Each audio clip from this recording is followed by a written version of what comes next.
For this chat, we're just going to start out by putting the my Patreon out in the for this live stream. We're going to put the chat in the live. We're going to put my Patreon out in the live stream chats, and we're going to go out to. Then we're going to go straight to the topic: Trump's potential troubles in 2020. Now we're going to go on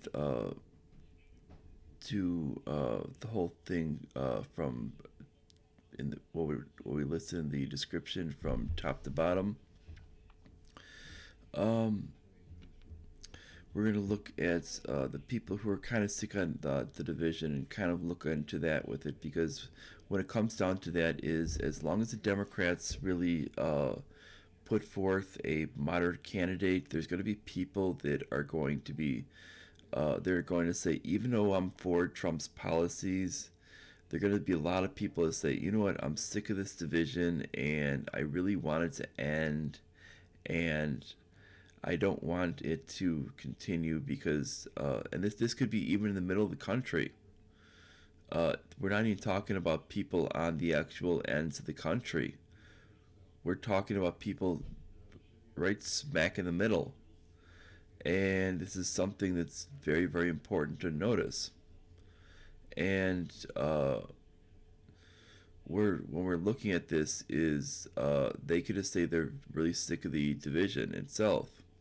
And they're willing to essentially give in and say, okay, as long as it's a moderate candidate on the left and not some crazy person that wants to essentially take over part of the economy and all these other things like this, like from that supports like the Green New Deal or any of these other things like that, I think I can actually accept that. Now, if it's something like potentially like a Biden, or if it's someone more moderate like a person like a Tulsi Gabbard, that's a lot more reasonable, that would not be ones to essentially want to just drastically change the whole system of government. I think that people would be a lot more reasonable, to a lot more willing to look at the whole system. Now, when it comes down to what they're looking at, the two most likely for the nominee, they're talking about Biden and they're talking about Sanders. Now, when we look at this, we need to look at those things with it. First is, let's look at those points. Now, when it comes down to Americans' appetite for socialism, let's look at 2015 to current. This is about around when they did this poll, was around it's around a 3.5 to 4 year period, somewhere around there. And we're talking, it went from about 27% where it was before to around 25% now. This means it's sliding. This means people just don't want it. I mean, people are saying that they're rejecting it. And even though we have members in Congress that are actually in favor of it, and we have people that think it's going to be popular, and it might be popular on the coastlines, there's actually people overall in the country that are saying they don't want it. So when we're looking at what should essentially be the best option for the Democratic Party to win, we're talking that it's going to be someone who is not a socialist.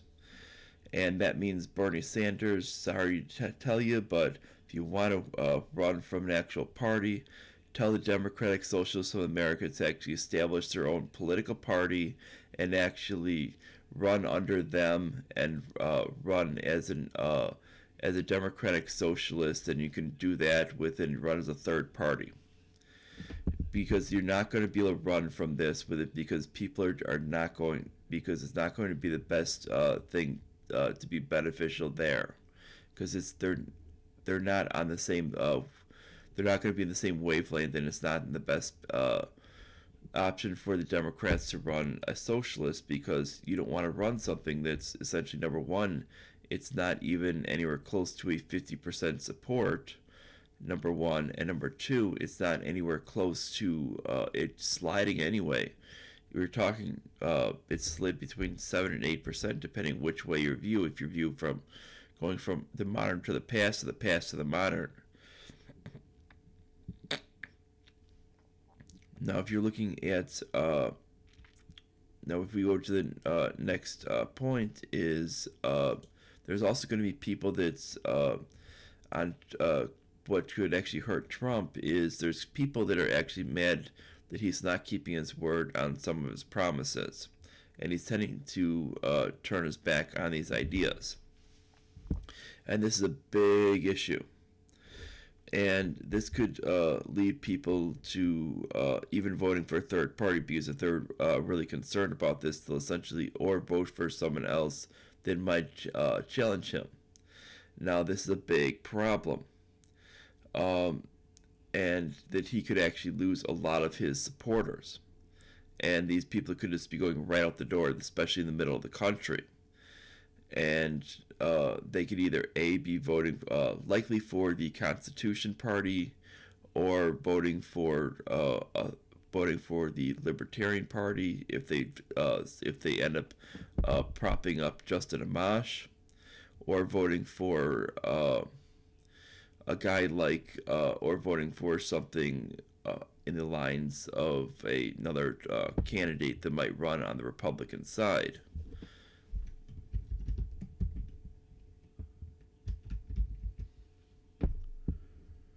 And we would have to see who's actually running.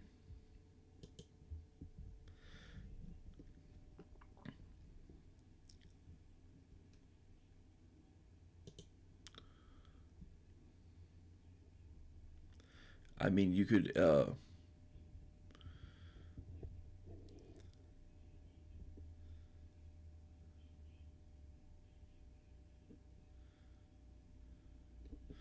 from what we see with it is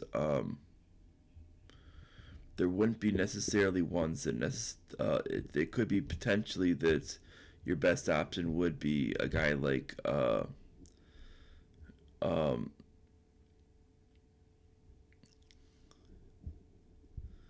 because they don't have necessarily any ones that have actually come out yet, but when it comes down to it, is we're talking there's guys like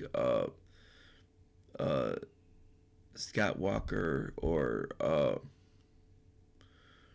potentially Ted Cruz that could actually be ones that they would be interested in. Now, obviously, they're not going to be interested in these ones that are neoconservatives. These are not the types that they're interested in any such matter. They do not want people like this, because these people are completely in the opposite direction from what they want. They don't want people who are going to be bombed first and ask questions later. This is rejecting people like Mike Pence, rejecting people like Nikki Haley, rejecting people like Tom Cotton, who are actually in this bomb first and ask questions later. So they're not going to be for people like that, because that's really against their the idea of a lot of these people that voted for Trump because they were actually scared. Now, when it comes to business figures, is they're not going to be for Carly Fiorina because she still has that idea of a lot of neoconservative beliefs. But Mark Cuban does offer something very, very interesting as well. So that could be something that is very, very interesting on the Republican side, and he might pose quite a bit of a threat.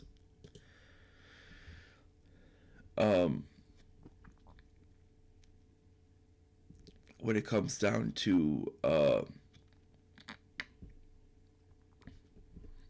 looking at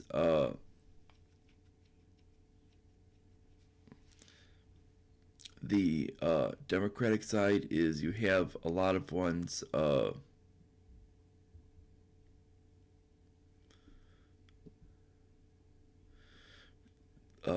that basically when we're talking about the ones who've actually declared is basically Tulsi Gabbard and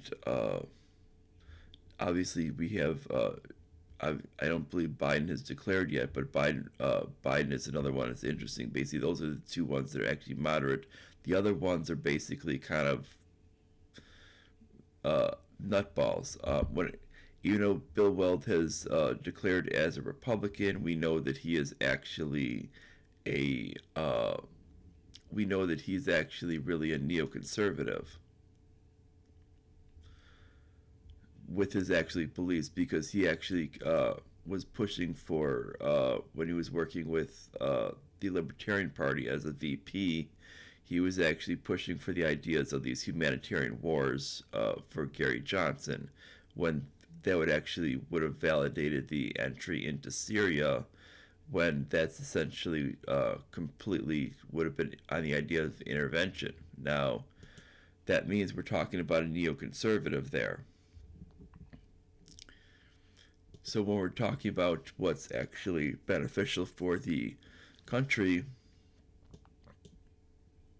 is we need to view this as what's actually for what candidates are going to be out there. We need to see that you're going to have some Republican candidates potentially going for the spot with it, but unless we're talking about a guy like a Mark Cuban, as of right now with it, it's probably not likely that we're going to have one that's going to be able to really take out Trump. But it's really going to be those Democratic candidates and a potential Libertarian candidate with Justin Amash that could actually take him out. And you might think, well, from a Libertarian candidate, could they actually do some damage? I think that's actually a case where we could see that. And that's something quite interesting, because that's something that when we look at some of these candidates, they could actually do some damage. Now, we get to the next point, which is we actually have, if we look at some of the things, which is looking on the point of the basically the Liberty crowd, which is a lot of the basically were voting for him, which is actually kind of what swung him over the point, and they basically got on him. They basically supported him, especially after Rand Paul and Thomas Massey gave their support behind him. This is really what kind of swung him over. And these were very, very key people to actually get behind you. Now, when it comes down to it, is with what he's done on his foreign policy by allowing his staff to be for intelligence to basically be stacked with neoconservatives for multiple levels, not just the top level, but secondary and third levels beyond that, to be stacked with that, and then for him to basically be handing all foreign policy decisions over to guys like John Bolton and Mike Pompeo, who are both heavy neocons, and allowing them to basically run roughshod over it, and not allowing basically the idea of non-intervention to basically take place. He's basically irritating these voters that essentially voted on the basis of not intervening and not creating more war. And we're seeing the actual implications of this. I mean, these people are basically, number one, is they're fighting the idea of not exiting Afghanistan, not exiting Syria. I mean, Syria, we were never legally allowed in. That's actually essentially a violation there. The only country that was actually allowed in was actually Russia. The only countries that were allowed in were Russia and Iran, to actually deal with the problems there.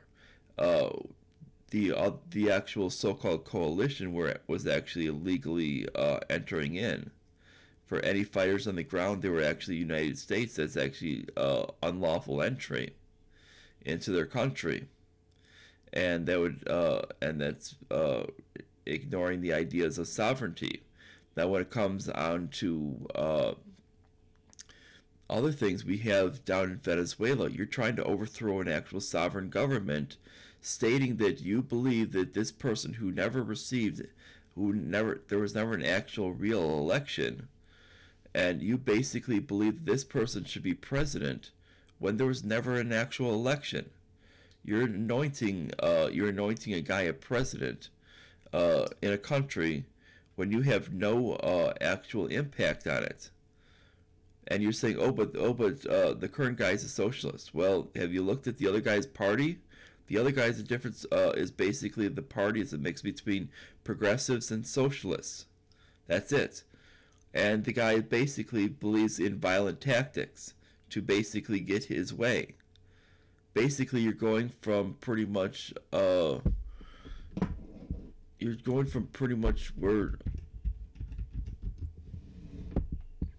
you're going pretty much from like Fidel Castro to Che Guevara. I mean, this is pretty much what we're talking about here. I mean, when we're looking at what's happening is what's happening out there with it is this is what you're basically doing. And so they don't even know what they're doing. So the blowback on this is going to be massive if you put this person in that is not even duly elected by the people. It doesn't matter that you think the people don't like him. This person only has about 700 supporters. And that's because those are supporters from his actual own party. That's it. There might not be that many supporters from Maduro, but that means there's actually a huge opening for a larger group of something new. Allow that to actually blossom on its own. Don't essentially go there and say, we're going to force this other guy to be the leader. Well, you're going to basically cause a system for a country to basically make their system much worse. Don't be putting in a violent dictator. Don't take basically a secular dictator, and we're going to basically put in a violent dictator in its place. This is basically saying, oh, we're going to take Saddam Hussein out, and we're going to put in someone like Pol Pot. Yeah, because we think Pol Pot's better. Well, guess what? Pol Pot essentially exterminated half his damn population, and expect that to happen with this leader.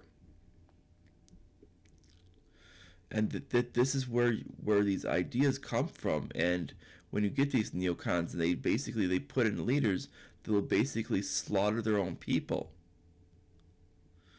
And when he does this, and then on the other idea, he promised an audit the Fed was going to get signed, and the fact is the leaders have basically blocked it. He has not put any stress on the leaders to actually put this forth. Now that we have Nancy Pelosi, and it's not likely to actually come forth because she's not going to allow that to happen. And he has not even put anything. He did not put anything forth when he could. So now it's virtually impossible. And the fact is, he was more worried about these other stupid ideas. And now that he did that, the fact is he basically has wasted a lot of time. And he wasted a lot of time signing these. And then he was talking about, oh, we need to call an actual emergency on the wall. Well, frankly, he signed a bunch of budget deals in between. They were actually never had the wall, and he never made any big deal about it before. He said after the first one, oh, this is going to be the last one I'll sign without the wall. Well, there were actually 7 after that he signed without the wall. So much for that. And that this is what pisses off a lot of people. especially on the Liberty side with it. Then he goes, "Oh, I'm going to sign a national emergency." Well, you didn't have to sign a national emergency. You could have just vetoed the budget and say, "I'm not going to sign this until you actually put funding in for the wall." He could have actually done the first one and said, "I'm not going to allow for more military spending because we don't need it. We can just send our military home." And to start saying, to start making, telling them that you want essentially the only allotted the amount that we need. And he could essentially, if there's blank funding, he could essentially just say, "We're going to cut down the NATO funding and it's to $0, and say we're not going to fund NATO at all. We're not going to keep our commitment on NATO, and then wait for NATO to kick the United States out, and use it from that end if they want to block, if Congress wants to block the U.S. from keeping NATO in, because eventually that'll happen with it." And this will essentially allow you to restructure the actual budget, because we only need about $250 billion to actually guard the actual country. We don't need 3 times that, and we're wasting a lot of money. And our only job is to actually defend the actual nation. This is what Department of Defense is for. It's not defending the whole globe. And we need to stop spending money on defending other nations. We need to stop spending money for dropping money for other nations' defense, and just stop spending this type of money out there. And this is what Trump has done. Trump has essentially just continued the status quo out there, because he's not even either A, not paying attention, or B, just pretty much gave up and letting the swamp rule everything out there. And when it comes down to it, this is what we have. So what he's doing is, it's going to make a lot of people angry, and it will open the door for what's likely to be is Joe Biden to go out there and he could basically say things against Trump with it, say we're not going to have all this conflict and all this stuff like this, and he could pretty much propose all these ideas like that. And basically, he could pretty much get a good percentage with it, and then he could do some damage with it. He could overtake him, or from a libertarian perspective, you can have Justin Amash essentially completely run roughshod over both of them, and state how he's going to essentially completely gut the system, and essentially offer people freedom for their actual for what they want to do, and we're not going to have to pay for all this garbage, and totally reduce down the budget to a fraction of what it is, and people are going to have some real savings, and it's going to and cause some real change. So you could have something like that. So Amash could essentially gain a lot of support from a lot of people, and even from both sides. And he could essentially be doing that, so that could change things around, and that's where we get to some situations that are bad for Trump, and could also be bad for the Democratic Party as well, because when the Libertarian Party, when you're thinking about it, what a lot of things happen negatively on the Democratic side was the Libertarian Party essentially offers things that are beneficial to both the Libertarian Party and beneficial to the liberals and beneficial to the Republicans. Well, because Trump was able to retain a lot of the libertarian the liberty-based Republicans, he wasn't as impacted by the bump of the libertarian campaign. Well, they got a lot more votes this time around. That time around in 2016. Well, the fact is and they had a lot more coverage, because people were dissatisfied with the nominees. Well, what happened is Clinton did not offer the benefits that people wanted. So it ended up happening that the Democratic Party took a massive hit because of that. Was as much because of all these things in the news cycle as because of what the candidates offer. And when you start to being viewed as the neoconservative pro-war candidate, and you have one that's kind of mild on war, and one that's kind of saying, one candidate for the Republican side that's saying the Iraq War was a mistake and things like that, and that they're going to audit, they're definitely on the audit the Fed bill. It's going to prove very, very negatively for the Democratic side, especially when you had someone like Hillary Clinton say that the audit the Fed bill was a stupid idea on the actual stage, and that was something that was very, very bad. I mean, this was something that was a horrible idea, that when she started to discredit saying that the Fed provides a good service, when she did that, that was not exactly a smart idea. I mean, that essentially screwed her royally. Now, when it comes to the Democratic Party, they're going to have to essentially change what they're. That's why they had to change what they're doing, and they're still going to have to change what they're doing overall. They're going to have to represent something that's going to have to appeal to the middle of the country, beyond offering, beyond basically not causing conflict, or not having a conflicted society. They're going to have to offer something a little bit more, and not higher taxes, and not this with it. They're going to have to be a little more reasonable, because people on both sides of the aisle don't want higher taxes. If you look at every time they go around, the worst thing that people want is they don't want to be hit with a bill from the IRS. Nobody does. So when they say we need to raise taxes on these people, and no, that's not a popular idea. They're going to have to do something a little bit different, and they're going to have to eventually learn that, and they're going to have to kind of tighten up a little bit and say we need to tighten up because we just don't have the money, and we can't do this huge bill of spending. And if they can get a candidate out there that actually shows this and saying, okay, we're not going to do this huge big bill of spending, and we're going to basically be pro liberty, and we're not going to end up spending a huge boatload of money. We're not going to go to war over everything, and we're going to be saving a bunch of money on the government.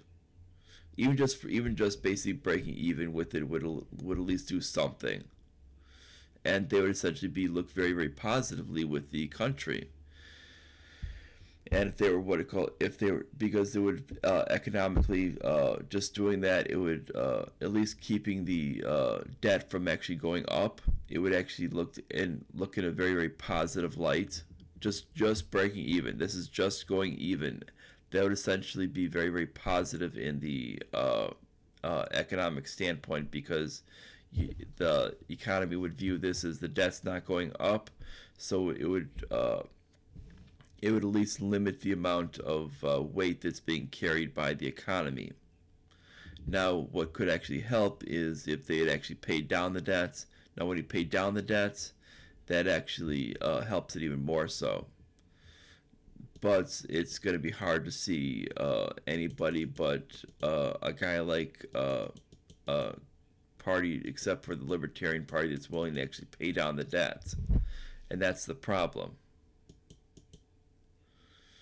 And though it'd be nice to see the actual Republican Party commit to that, but without having neoconservatives there in the actual party that are in Washington, they will never commit to actually cutting spending. They don't like cutting spending because it means no war. No war means the military contractors just lose money on Wall Street.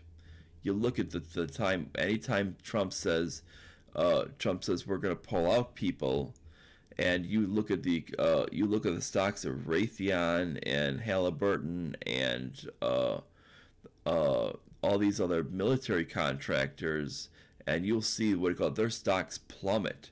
They'll plummet like 30%, like 30% in a day when it says stuff like this, because they know what that means. They know that that's highly impactful, and their stocks will plummet to almost nothing, and because it means that basically they can't sell stuff.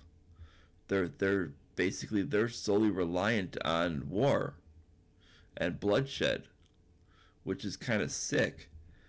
That they're worried that their sole purpose is that. Their sole purpose is basically just only sell as needed, and that's kind of sick that they're doing that. Now, initially, when we talk about companies like Raytheon, initially Raytheon was also selling audio tubes, and the fact is, if they were doing that, they wouldn't have to worry about that. If they actually went to going back to selling audio tubes for different audio equipment, which I mean, we still make amplifiers like guitar amplifiers that need tubes. They can easily go back to that and supplement their money with that. But they're more interested in making missile launching systems, and they know if we're not blowing things up, that they're losing money, because they can't sell any of these the actual missile guidance systems, and that's how they make their money. That's what all of their stuff is in, and these military contractors, and that's how they function. And the fact is it's kind of sick. So that this is why they put a lot of money into these neoconservatives to basically push for war, regardless if the war makes any sense. But they know that dead bodies means that they're going to make a lot of money, regardless for the actual business ethics point. I mean, if you're talking from an ethical standpoint, it doesn't make any sense whatsoever.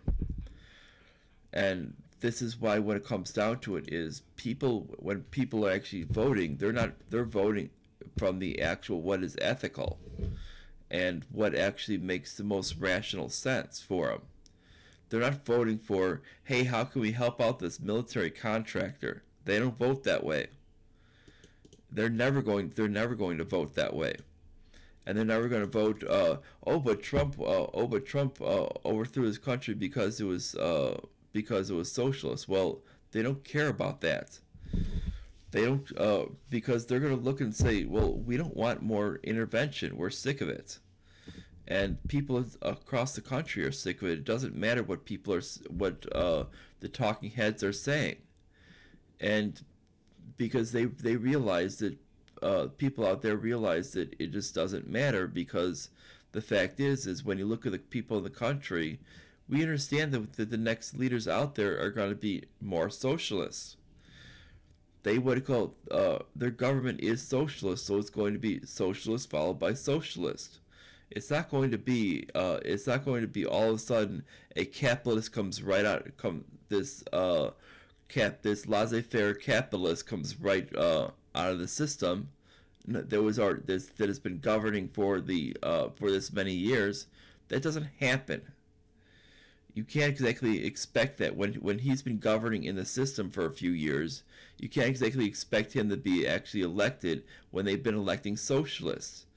You got to assume that he's going to be a socialist. You don't elect people like this if they're a socialist. He's a socialist. You're going from socialist to socialist. There's no different. Basically, he's just younger. He's younger. He has no mustache. No different. This one's actually violent. That's the only difference, and that's why he only has a small group of people who support him. Nobody really supports him. Now, what we found a lot of support with is people have been holding up Ron Paul signs out there, which means they actually do want capitalism out there. They want that laissez-faire capitalism, and it's something really, really big. And it would be nice to see people actually go out there and support some of the ideas of just spreading the idea of capitalism. But the fact is nobody's willing to do that. Now, if we want to actually hold an actual election and let them have an actual election instead of just declaring a leader, but obviously Juan Guaido would never want that, because nobody wants to actually go to the polls and say, hey, look, I have 700 votes, because that's quite embarrassing when you have a country of basically about 32 million people, and when it comes down to the votes, that's going to be less than 1%. And Maduro is going to kill him in the votes with it, because even if you only have about 25% of the approval rating, you're going to kill someone with that number of votes. And when it comes down to it, is he's still going to have a lot of there's still going to be also, he would probably place even higher than that with it, because of when it comes down to the actual real people that's vote for him, it's probably going to be much higher than that about 25% approval rating.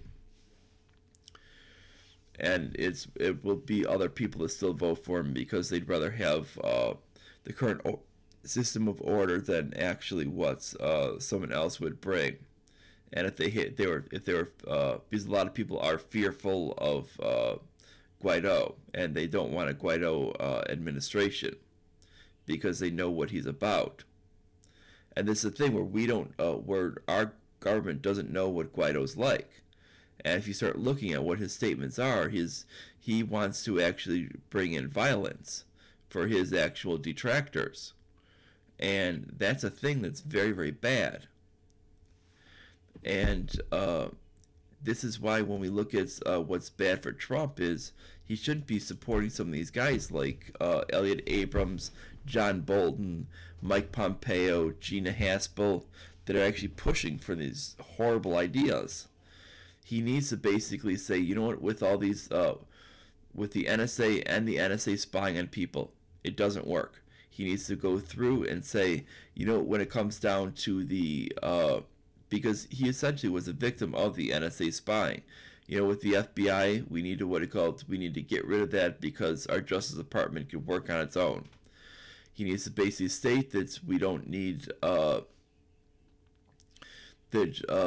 we don't need the CIA, we don't need any of these unconstitutional civilian intelligence agencies. I'll get all of my intelligence from military intelligence only, because they hold an oath to the Constitution. And we will not do intervention anymore.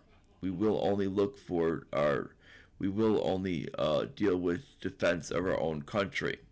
And if he does that, he will actually get a lot of people from both sides on his toward him with it. Obviously, obviously he will get the military contractors screaming at him, and he will have the media basically screaming at him, and they'll try to make the polls look basically where he has a sub 10% approval rating, but it won't be realistic, because the fact is there's going to be people that basically really support him for doing so. There's going to be people out there that basically they're basically saying, oh, he's acting anti-Semitic for not supporting Israel as an ally, even though basically all he's doing is basically looking out for the interests of the United States only, his actual job title. And he's faithfully executing the law. And that's what he would be doing. And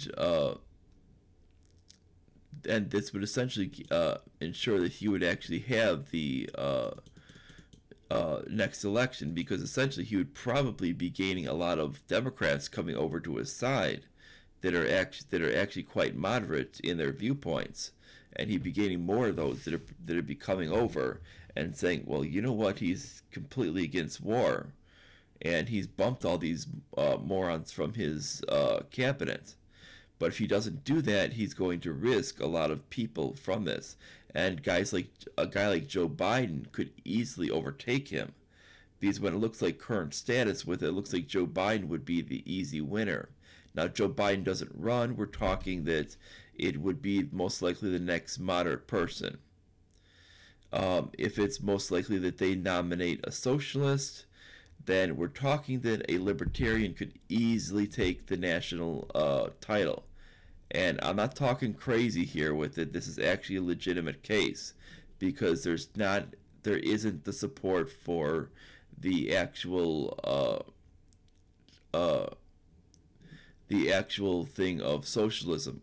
As I've stated, it's only about 25% support amongst the whole nation. This means that and then there might not be that support for that candidate themselves. There might be some of their viewpoints that might not ring very well, even though they support socialism as a person. They might not support that candidate. They might not come out and vote, and that could lower that percentage down. That's even amongst people who might not be voting.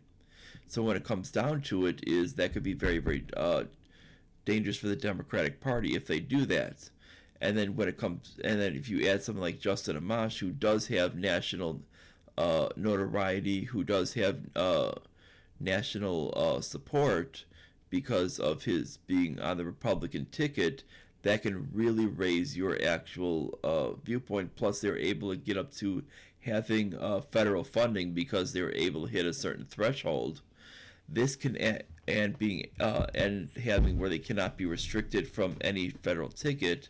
He's going to be able to hit that 15% threshold to be on the actual debate stage. We know that easily because they would easily be able to do it last time, but if they would have nominated Austin Peterson, but they actually failed to do so. For the actual last presidential ticket, because they actually stupidly did the what they felt is a bigger name. They got a person that completely screwed up the actual ticket. If they do Justin Amash, what you're going to get is you're going to get a person who is actually going to be a legitimate person on the ticket, and he's going to essentially take the ticket with. He's going to have a lot of notoriety. He's going to go out there, and he'll be able to grab that minimum 15%. And it doesn't matter who he's debating against. On a general election stage, he's going to kill them. And he's a person that can win on a limited budget. He's shown that up in Michigan. He won on a very, very limited budget when his candidate had several hundred times the actual amount that he had. And this is he was essentially running in a heavily Democratic area, and he was still able to win and flip it over to Republican. And when we're talking about this on a national scale, we're talking that he could essentially do the same thing on a national scale, and that's very, very dangerous for people who are in the two major parties. People are going to say, you know what, I like what this guy's saying, and if he starts knocking off area by area, and people are going to start voting for him and saying, you know what, I'm kind of sick of what Trump is doing. Trump is not sticking to his word, and he's not doing he never stuck to his promises, and he just basically put a bunch of neocons in his staff, and I don't like that. That's basically just repeating what George W. Bush did, and then basically extending what basically Barack Obama did with all these wars. So I'm going to go with Justin Amash, and then enough people are going to be doing that, and they're going to be voting that way, because the fact is it's going to be it's going to end up being a snowball effect, and people are going to be doing it from both sides. They're going if a Democratic if basically a socialist is nominated on the other end, that's what's going to happen.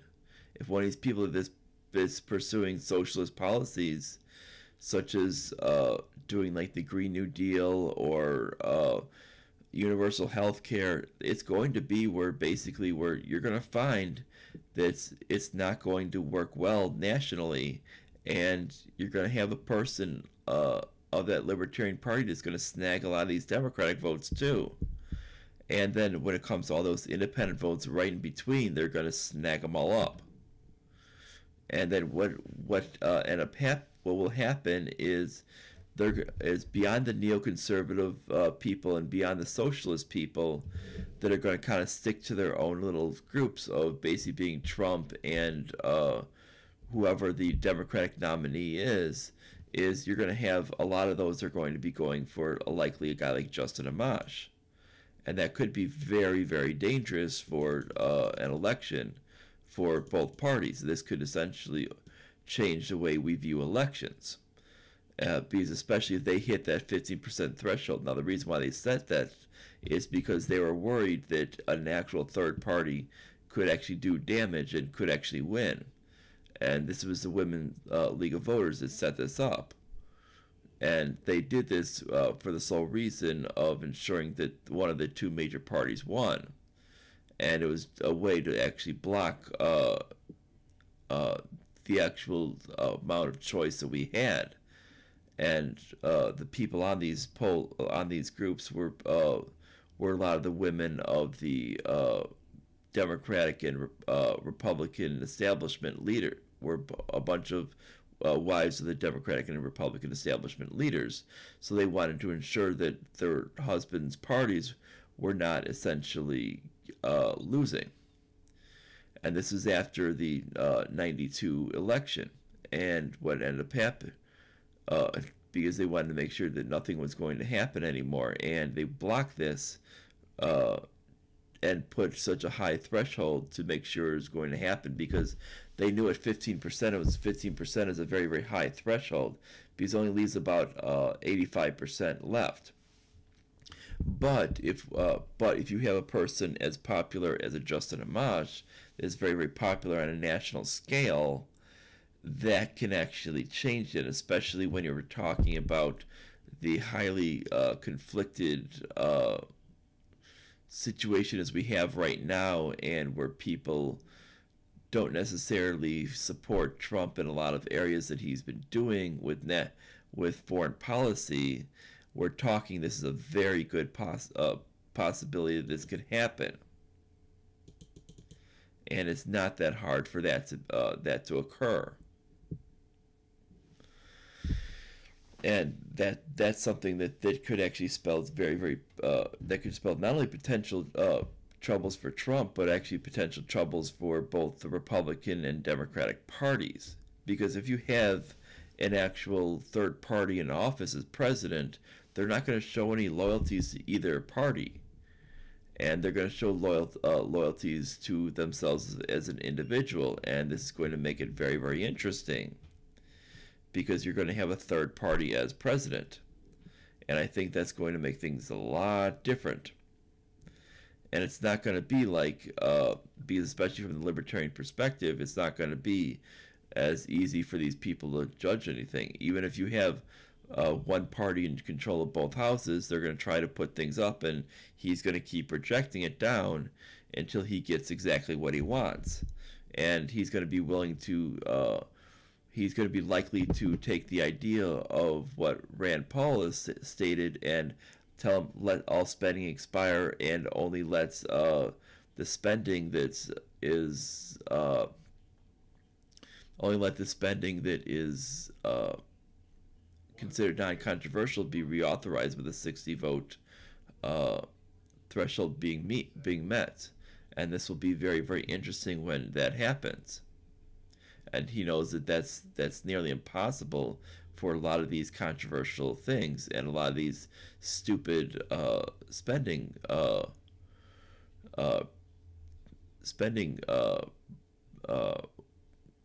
operations that they've been doing. So it would end a lot of the spending, and we would go from point to point, and there would be a lot of things gutted, and it would just go from point to point. They would probably go for each of the 12 bills. And it would be very, very easy for them to do this, and they could do it probably over a couple-week span. And it would what would happen is that you could go through all of these and debate them, and debate each of the things, basically do like a yes/no vote on each of the things. You really don't need a debate on it, and then you would basically get to the point of where everything's been approved, of where it's set at the amount of what you want in there, what you don't want in there, and then you basically approve it because you've gutted all the things out that you don't, and then you're left with the actual point of what needs to stay. And that's the whole point. And that would make things a lot more a lot better for the actual system, because neither party would actually approve, could actually disapprove of it at that point. Yeah, you're gonna have people that are mad that their pet projects aren't in, like the neocons are mad that the defense budget is probably set down to the $250 billion instead of the what they're probably hoping for the next budget to be $1 trillion. And the people that are on the Democratic side probably want Planned Parenthood to get their money, and that's probably 100% stripped. So it's going to be down that point, and it's going to be where there's going to be a lot of things stripped out, and it's going to be down that point to where there's a lot of these things that are going to be removed that are controversial. There's a lot of things that are going to be changed around that are going to be limited heavily. But it'll actually be better for the country. I mean, the budget will be probably well below half what it is currently from the discretionary budget. Now, if you like this, like, subscribe, click the notification bell, make sure you share this all the way around, and make sure to check out my Patreon page. That'll be in the description right below, and that's about it. I'll see you guys later today on my podcast on the war on drugs. Bye, everyone.